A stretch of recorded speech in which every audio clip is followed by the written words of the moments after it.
is more love for love. A future that is based in love for love and not fear of love. So from this, I promised I would talk about you can look this up. Yeah, these are all the mothers. This is Crete. Look at what they did in Crete. All these women walking around with their breasts out. This was the bathroom of the queen.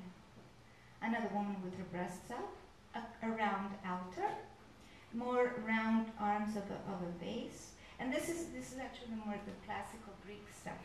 But just to show you what an erotophilic world can produce. See? Very erotophilic, loving love, loving beauty. Look at these men, they're very feminine. Look at this guy. And this is the hermaphroditus, which is my favorite actually. See, female breasts and penis. And this is again Aphrodite, Pan, and Eros. Eros is the little one, I think. Oh, this is the training of young men by older men. The initiation, very important to initiate people into the arts of loving. Today, often, new generations are left alone to find out what they're not supposed to do, but nobody initiates them in what they could do. Okay, we're gonna leave it there. So, what is love then? Love is many, many things, and often it's defined as a need or as an instinct. And my suggestion is that there are better ways to interpret love, and one is as an art. And by this I don't mean that love is not a need or not an instinct. I just want us to reflect for a moment on what we generate when we interpret love as a need or an instinct. If we interpret it as a need, we generate scarcity of love. Because everybody wants it. But nobody is the source that generates the supply for that need. Okay? That's when we interpret it as a need. When we interpret it as an instinct, we interpret it as something to be afraid of. What if all the instincts that people have were all of a sudden broke loose? So we generate another reason to be afraid of love and often to criminalize love. Okay? As a culture, as a society. Okay? So it's not to mean that love is not a need or not an instinct. It is all these things because it's very complicated, very complex. But what if we interpret love as an art? Then what do we generate? We generate a culture that loves love. And the first thing to have abundance about something is, to love it. Then we generate a culture where we educate people into the arts of loving. Why? Because we want to cultivate their talents.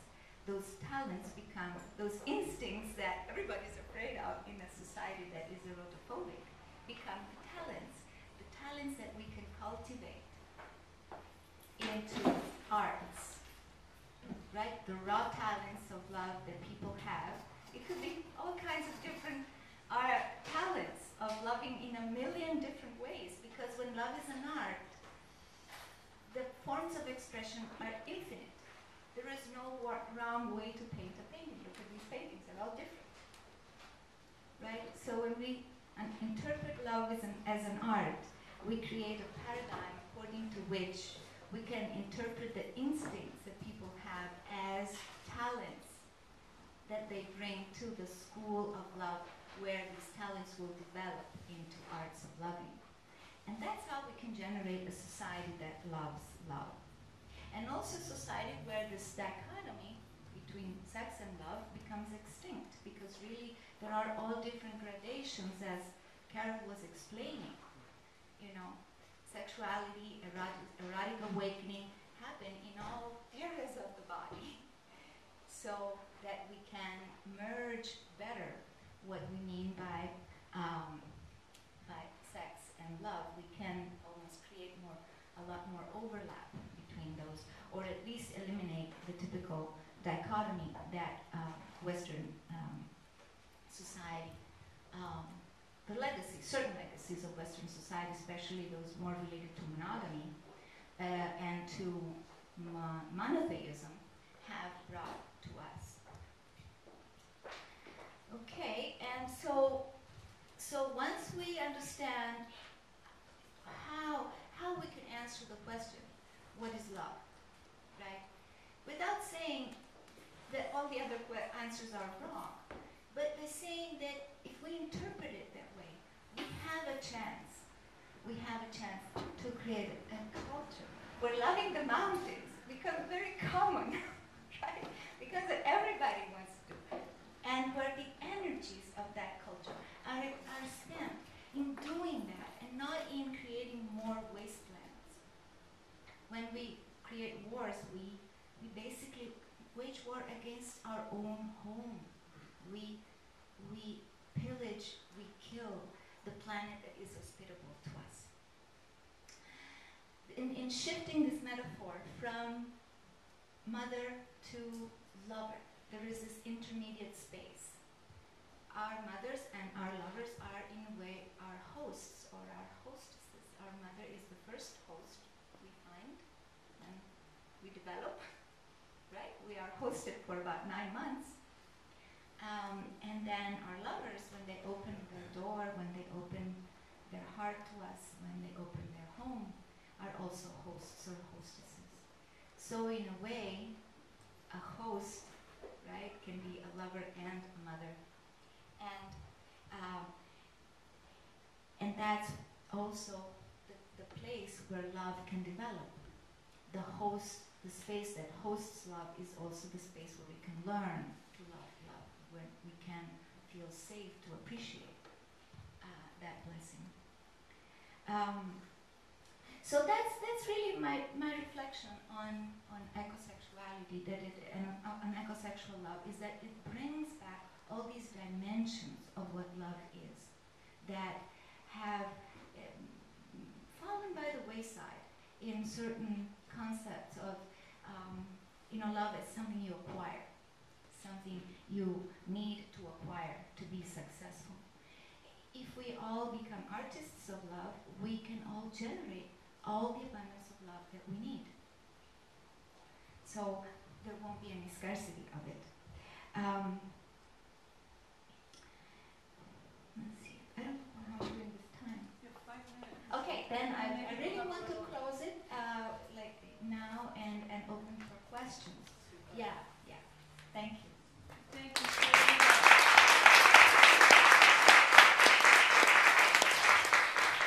Thank you so much. That was beautiful.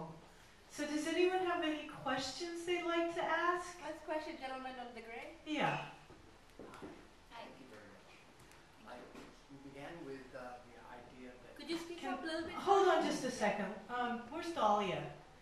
Or is Dahlia here? Because we could pass the microphone carefully, perhaps, or perhaps you might come up to... If we could get it back there, I don't know how long it is. So we'll see if we can get it.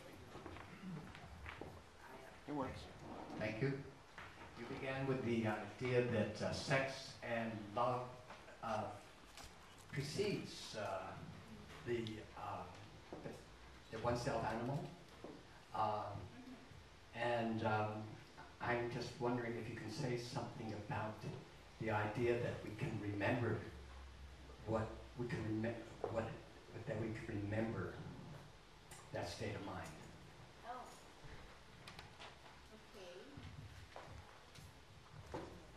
Okay.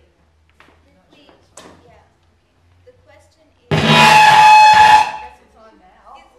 Okay. That was our hard rock and roll answer. There's Serena, use this one. Well, thank you. I understand the question. If we can remember all our ancestors, like our ancestors, the bacterium. Okay. Well, I think that a very important realm to really discover our talents of love and really remember all this legacy of life, because see, in a way, you can see love as the ecology of life. Love is the ecology of life. There is no life without love. There's just no life. So fantasy, I feel that fantasy, even sexual fantasy, self-pleasuring fantasies are ways to access this memory. And also to begin to consider, who are our ancestors? Why do we think, just a few generations back of humans as ancestors? The ancestors are those who founded life, and that's the bacteria. So if we begin even in discourse to call them our ancestors, to honor them as our ancestors, and to see what they do, how come they've been welcome for 4 billion years? Maybe there's something we can learn from them. They have sex with their neighbors. So, maybe we can learn about that, about being so open, so egoless, so ready to love, ready to bond and connect. There's something we can learn from those creatures that have been welcome for so long. I don't know if I answered your question, but that's how I answer it to myself. It's not very easy to go back to that state of transparency for us humans. It is a big effort to go back to that simplicity of life. It is a big effort. Okay. I would like to say something. Are there more questions? Could you come up to the microphone? I think we only have one mic right now. Thank you. First I want to say thank you for your sexy intellect. I'm starting to have sex with your mind. Right. You mentioned Lynn Margulis, Yes. and I've heard of her, but I want to know what she wrote. Uh-huh. And then also have a second question, which is, have you read Sex at Dawn, and what is your thinking about Sex at Dawn and all of that?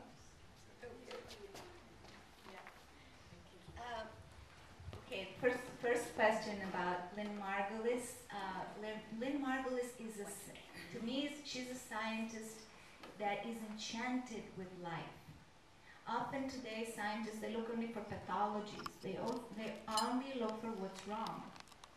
Or they only look for things that might be damaging to humans. But how ecological is that? We have to love life, all life.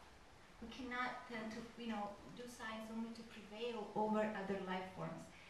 To me, Lynn Margulis is the enchanted scientist. She reminds me of Galileo. Enchanted, looking at what's there, not thinking of what she's supposed to think, but thinking, being inspired by what she observes. She has many, many books. Many of them have been written with her son, Dorian Sagan, who is the son of Carl Sagan. So it's interesting too that she co-writes with her son. Wow. Often that is a communion of the mind. When you can write with somebody, it's really intellectual sex. And their father and their mother and son. I have had, really great honor to have worked with them. There are many, many books that you can find on Gaia and related theories. One that I particularly love was Mystery Dance. That is about sexual evolution. Going back to bacteria, that's where I learned that bacteria have sex and that symbiosis is very similar to sex. Your second question was about Sex at Dawn. That was a major explosion. That book was groundbreaking, and it made a lot of waves. And to me, it was like, wow, it all fell together. I just mentioned one thing. It explains why, usually, after intercourse between a man and a woman, at the end, it's the woman who wants more. The woman who what? Who wants more. Right?